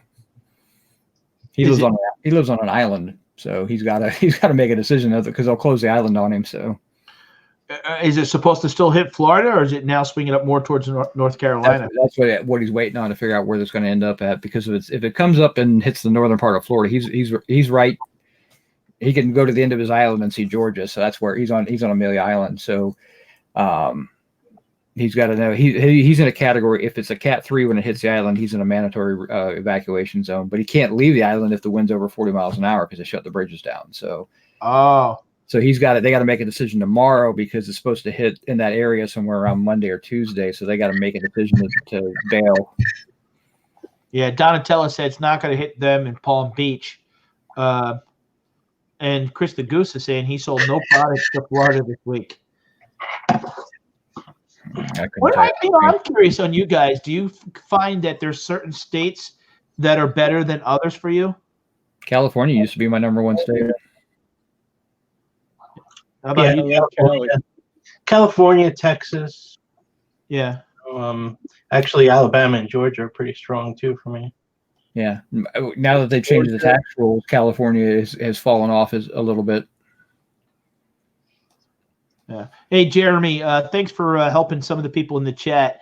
He's answering some of the questions. And some of this stuff I don't know as far as the global I mean, I do global shipping, but he had asked a couple things about does that include Europe and stuff. So that's nice to have someone in the room answering some things that I don't know about. I don't do global shipping, so I can't per se, but I do know that there is another option that you could sign up for to have your stuff more visible on the international sites. Yep. I forget what it is. It's an option you have to click, but you have to be careful with that because when you list something that's allowed in the U.S. and it's not allowed overseas, you can take a hit for it, and they will ding you in every country, and you can get a suspension for that. So you have to be very, very careful with some of your product, like a pocket knife or something like that. I mean, or you get the warnings with the military listings when you go. Oh yeah, you're right. Yeah, I listed something one time and it says this item can't be sold overseas. Yep. So you have to make sure that it's set that way, but that setting it doesn't pay any attention to that. It just bounces it all over all the different eBay sites. So you have to be very, very careful with that. And there's also a fee for that they're charging. Yeah. There was a YouTuber that got I can't remember his name, but he buys a lot of awesome military stuff, and he did that, and boy, he got crucified. He was lucky. Was it Terminal 99 that did that? It was Terminal 99. Yes, sir. First, it wasn't. I think it was. Yeah, I think he was selling. I think he was selling pocket knives, and he got a ding, and he got the first ding, and he got the warning. He's like, oh, okay, so he takes it down, but he didn't realize that he was showing in all these other countries, and he ended up getting like 15 dings, and they ended up giving him a 30-day suspension for it. Yeah, and it's just one of those weird little things. So I mean, 90% of the people it's not going to affect. I mean, not everybody kicks that. So.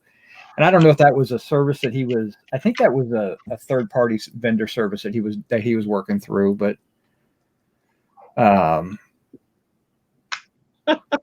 Thanks, Jason. Thanks, Jason. You're such a good moral support. Thanks for being on the team. That's right. I'm not here just for my good look. Yeah, there's so much. There's so like I said, Lonnie Garage Flips. He had a video 2 weeks ago now, about using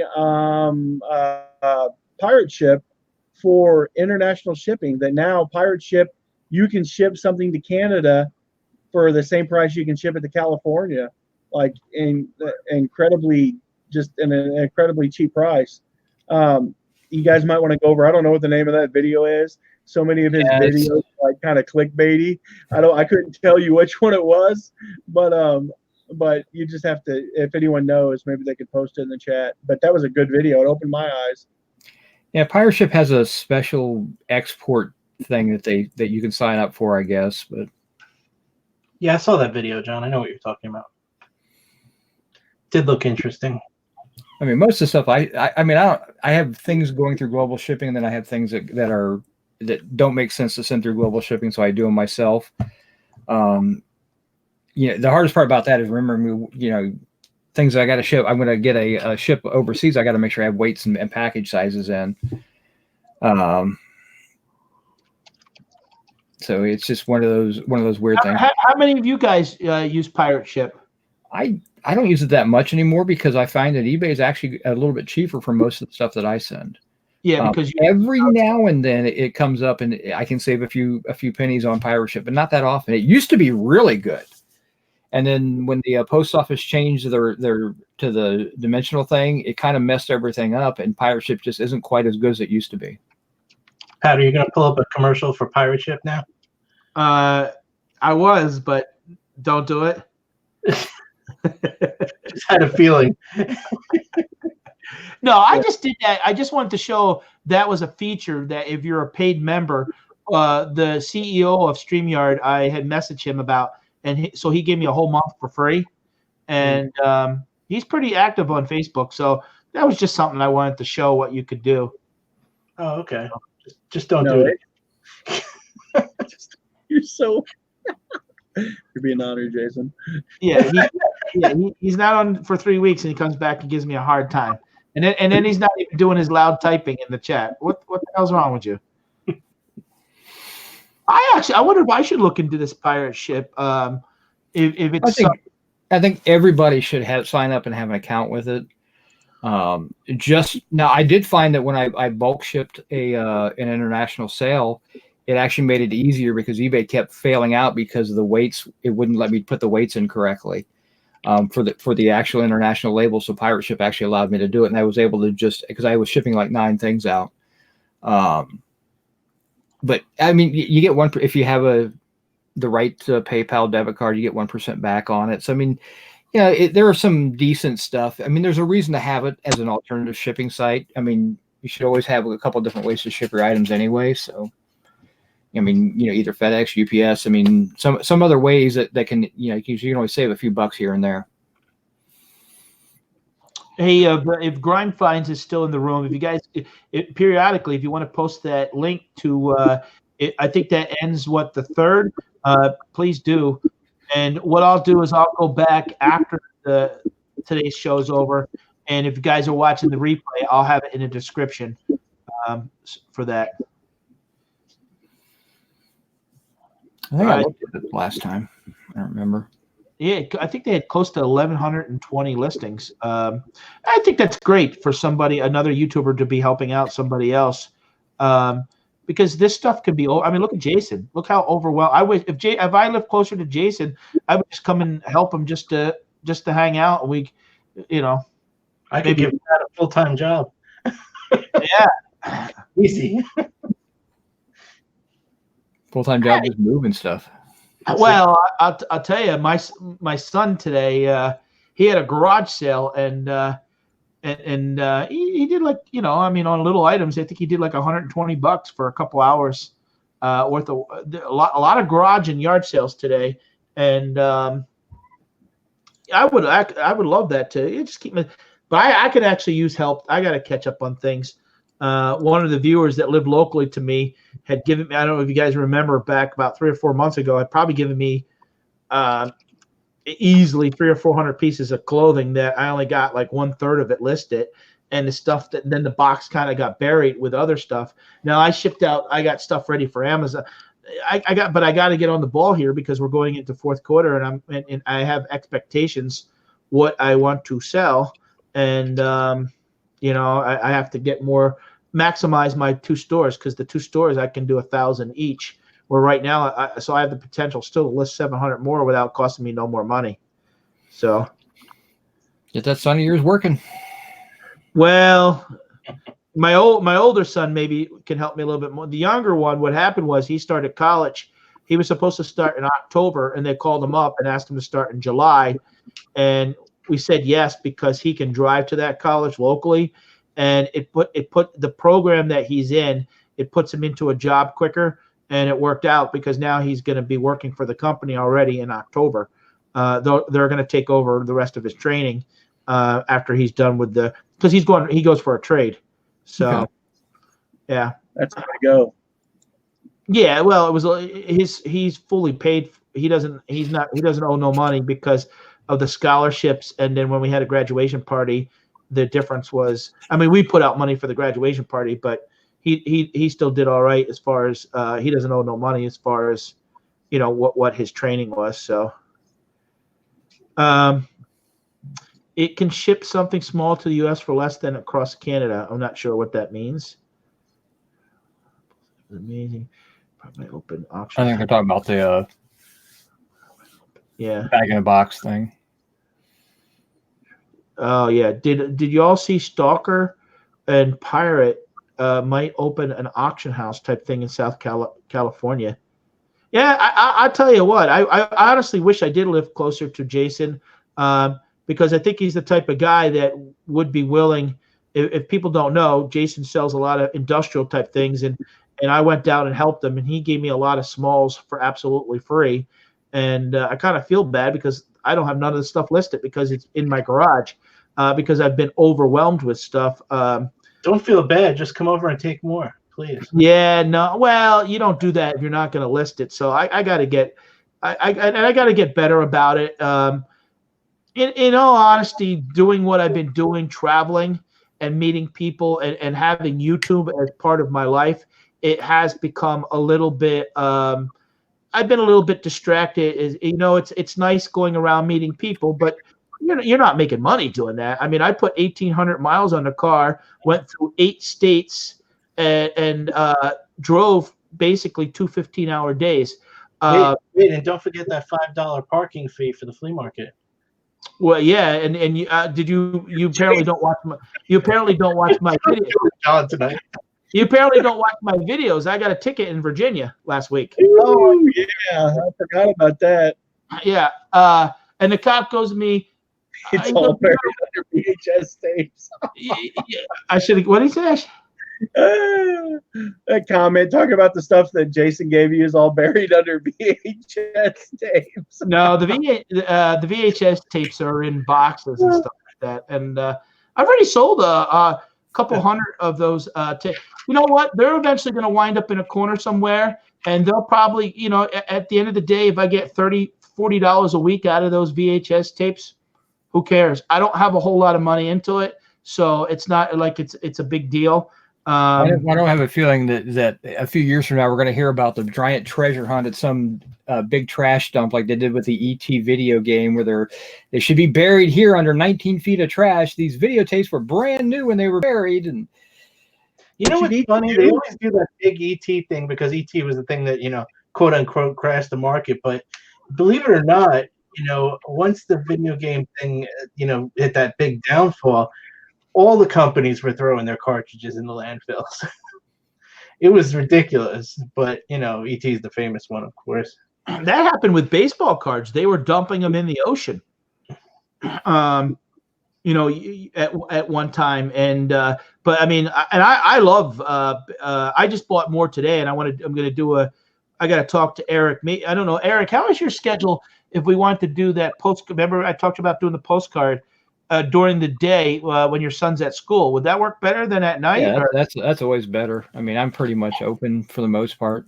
Yeah, what I'm thinking is maybe next Wednesday during the day, because the show that I do, All Things Ecom with Jeff Hill, I'm going to do those probably 2 or 3 times a month. When I do these shows, I don't want to do it that, well, you just talked about that the other day. I want to make it that the topics are fresh. And the chat is fresh. I get my chops busted by Craig for taking myself off the camera. And that's one thing I don't like about StreamYard is the full focus on all of us at the same time. Because what happens is you try to pay attention to the side chat, and you really, and being the host, it's tough because then, so when I take myself off the side chat, I have the ability to get up, get a drink, follow the side chat, highlight comments. Where Google Hangouts, if you remember, it always picked up on who was talking, and that would be the main, and then it would just bounce back to a smaller screen.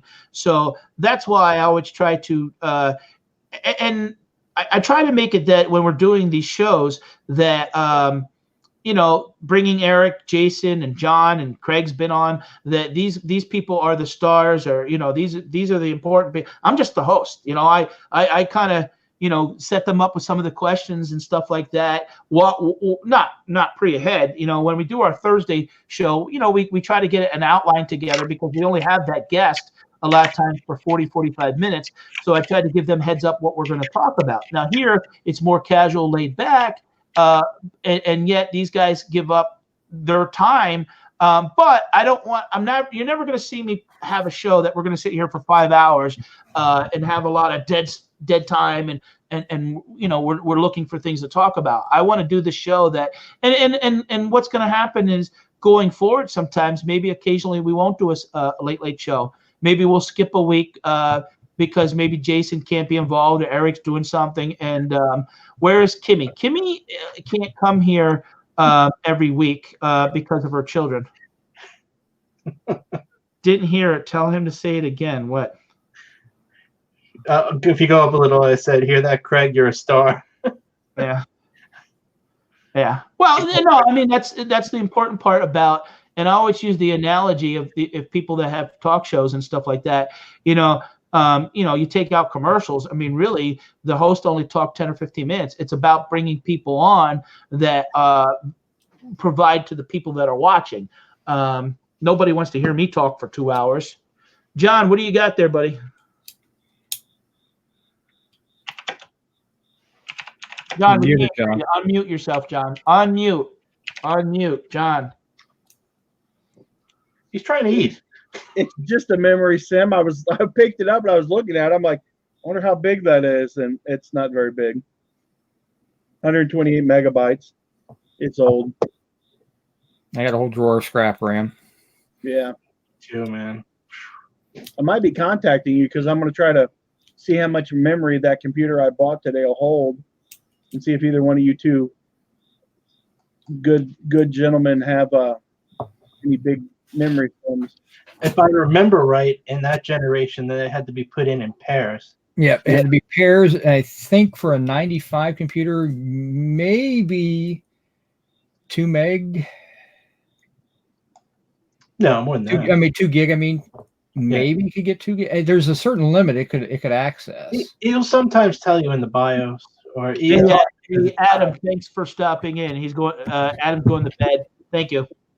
Oh, good night, Adam. Take it easy, man. I just grab like 5 or 6, just laying around. Yeah, that's how you know you're a computer nerd. What's the coolest computer thing that you can grab that's close to you? These are I got 512. I got some. He wins, but no, not even going there. Yeah.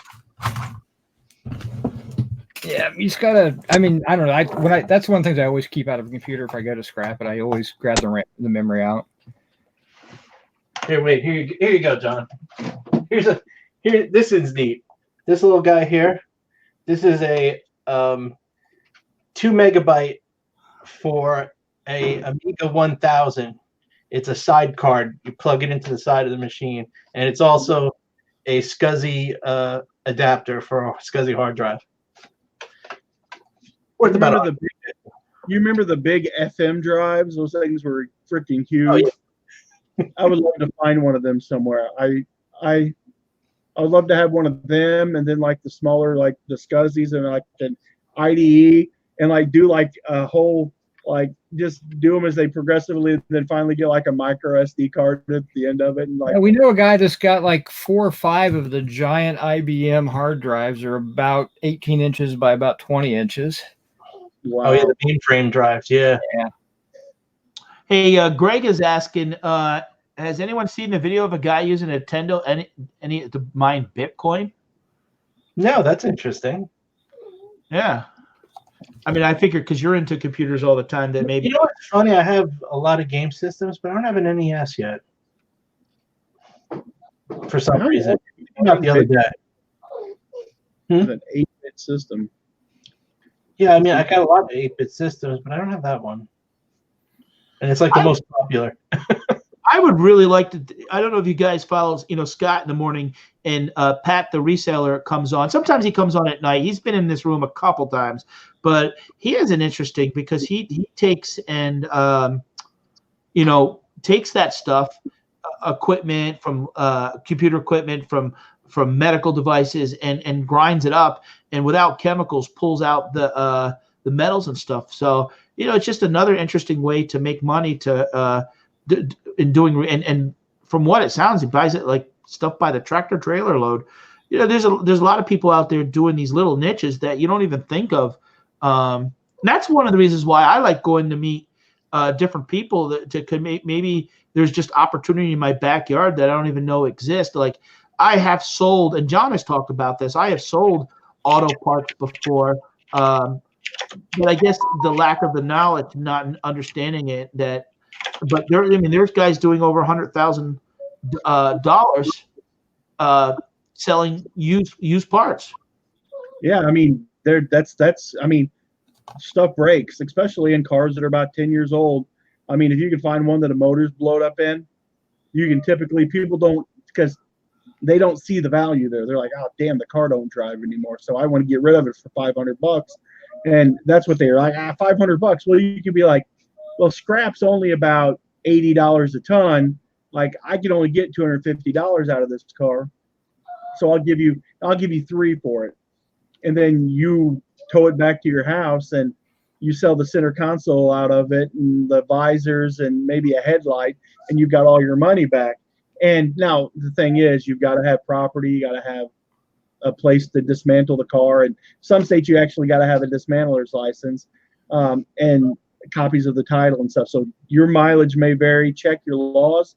But I think probably the most profitable business right now is probably dismantling cars on eBay. Like if you can just buy them so cheap, go onto your marketplace and type in automobile or salvage or whatever, and you'll find tons of them. That's no different than what Jason does with machines. Yeah, but that takes a lot more. That takes a lot of knowledge. We've all drive a car. We know what breaks on a car. I would pay for a class to know what Jason knows about machine equipment or tools, because I go to auctions and I'm like, I have no idea. So maybe you should start a Patreon up with all the other stuff you got going, Jason. No, thank you. No, thank you. I don't have time for anything but eBay, really. And I try to do a video once in a while. See, you just do what I do. I just get him in a hangout and show him the auction. Says, what's that one worth? What's that one worth? What's that one worth? Okay, good. I know where I'm at that point. So, yeah, that's true. Eric uses me for his exploits me for my knowledge. I do. I exploit him hard. He loves you for your big brain, your beautiful mind. Yep, that's it. We've got the Rain Man of reselling when it comes to like tools and industrial equipment. I got to get home. I got to watch Judge Wapner and list tool and die sets on eBay. A lot of people don't realize, like Eric and Jason, spend a lot of time talking on a hangout, but not hitting that live button. So I know when I got to Eric's house, he was hanging out with somebody on a live. I don't want to give who he was talking about.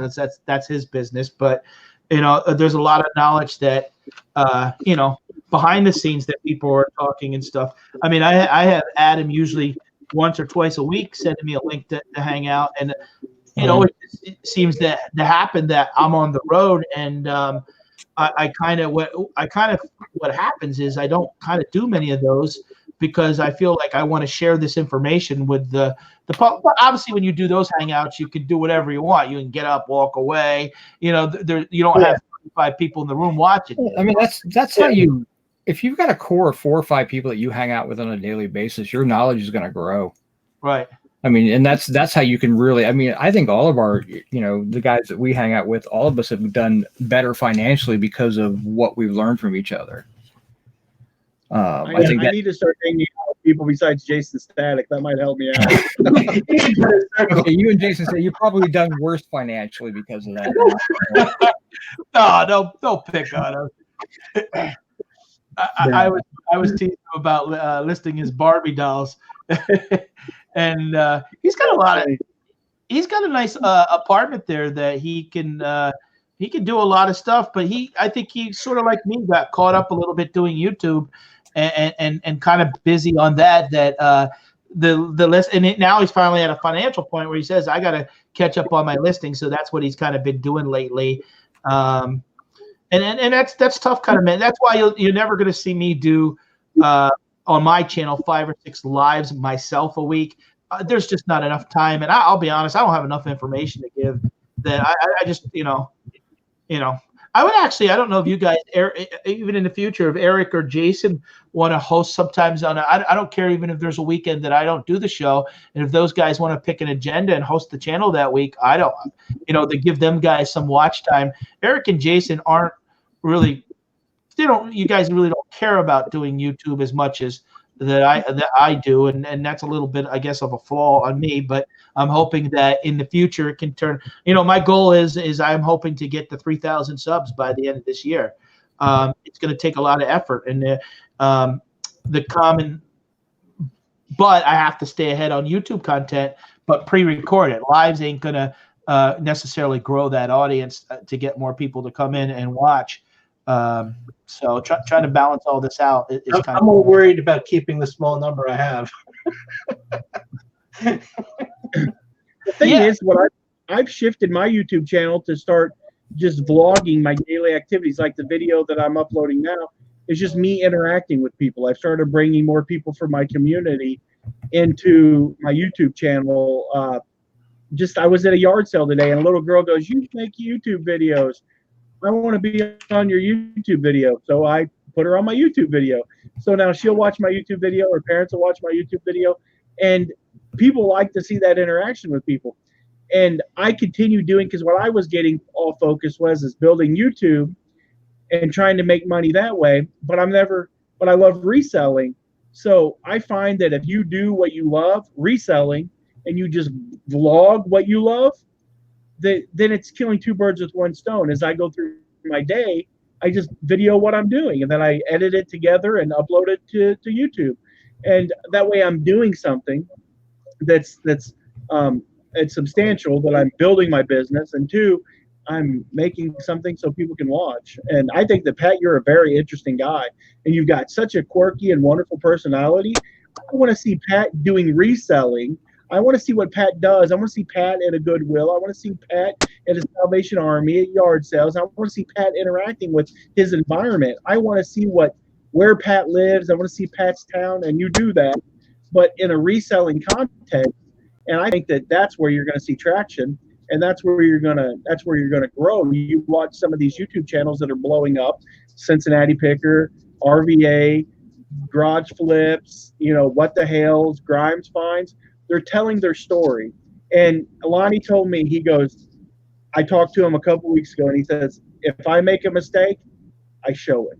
And if I am successful, I show it. And something the other day that RVA said that really hit home with me, I watched one of his lives, and he says, people don't want to be told what you're doing. They want to see what you're doing. So just film what you're doing and resell and have a good time with it. And man, that's I think that's where the growth comes from. I've seen it. I've gained like 60, 70 subs over the past couple weeks from it. I mean, one thing, I had a chance to meet Steve Alcorn, and I'd done shows with him with Scott on Tuesdays and Thursdays, and what a nice guy. And, he said, you're doing something different that other people aren't doing. You're getting yourself out there, traveling to meet people.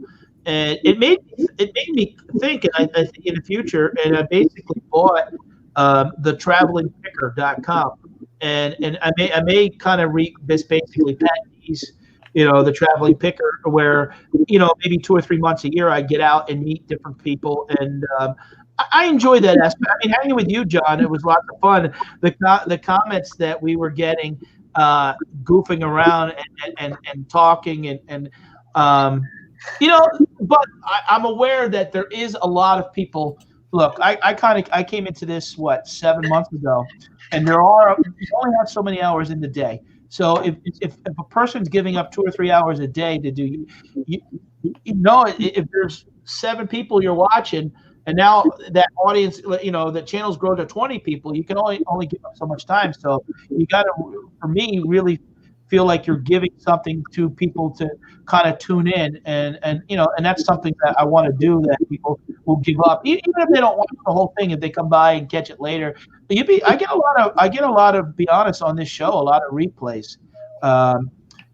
Typically, like, let's say tonight we'll end the show and it'll be 225. By the time the week is over, that number usually grows to another 50 or 60%. So, people are watching, and I really appreciate that. So, yeah, I watch it about 5 or 10 times myself.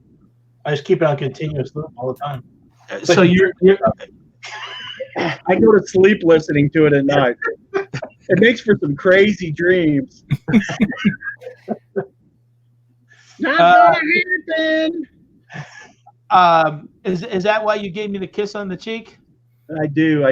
I dreamed the other night that I died and went to heaven, and you were St. Peter. You were St. Peter D72. And I'm like, do I get in? And you go, not gonna happen. I'm like, no. And I woke up and like the room was spinning, and I'm like, I get my Bible out.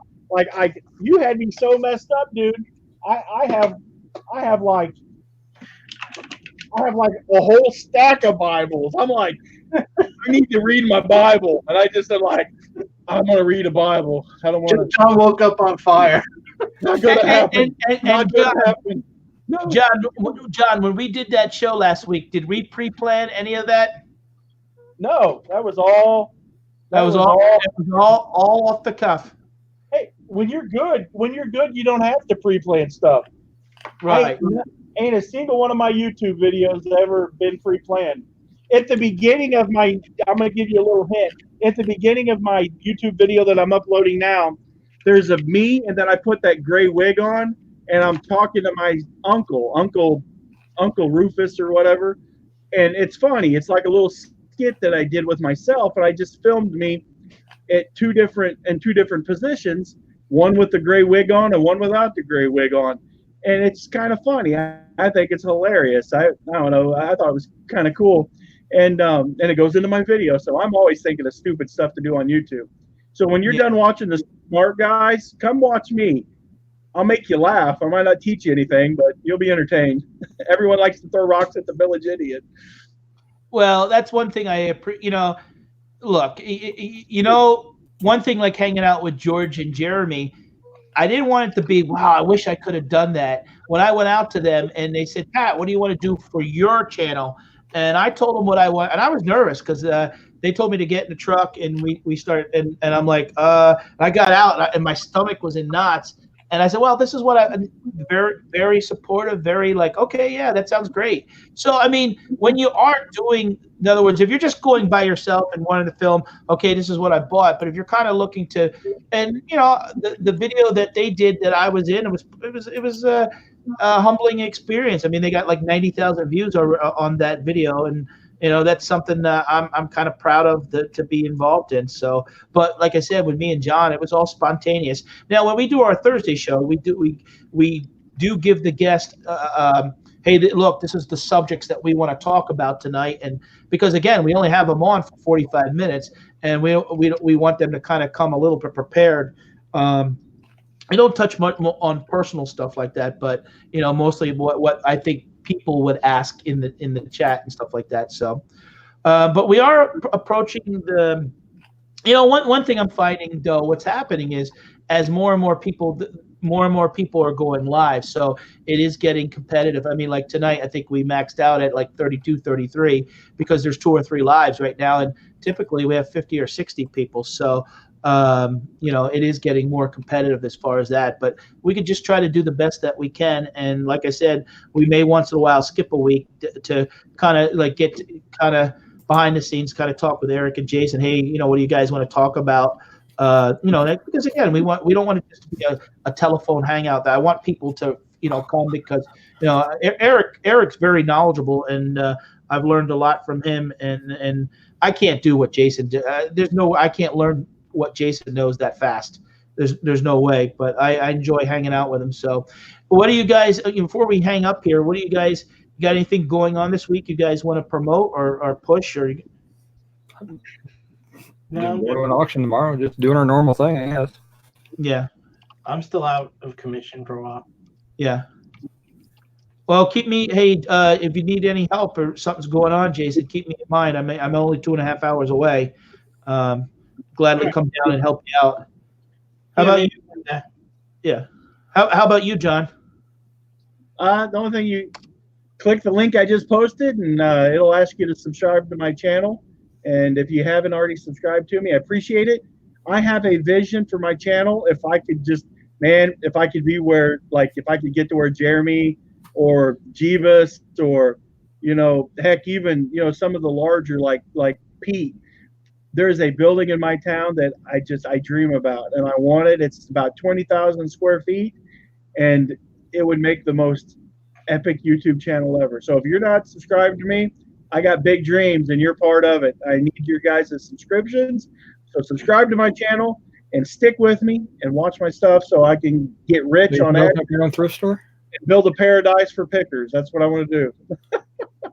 open my own megatropolis like antique store. Like that'd be such a cool YouTube channel, going from a hole in the wall, like building all the way up to a 20,000 square foot, like crazy. Like, I got dreams, man. I got dreams. John, there's an actual game you can play to like be a YouTube celebrity, like in reality. And I don't want to be a celebrity. The only reason why I want to do YouTube, because it's the vehicle that can get me where I want to go. I don't care about being famous. I'm going to be me. This is the same guy when I had 1 sub. Now that I have 4,000 subs, and when I have 400,000 subs, I'm not going to change. I'm just who I am. But I can tell you that I will do excellent and crazy things if I ever made it big. And not for my own fame. I love Mr. Beast. In fact, he's in my video that's coming out today, because his video where he bought like 12 cars and gave them away to people. And that dude's awesome. That dude's got love in his heart for people. And to me, that's what's important, is just to love people.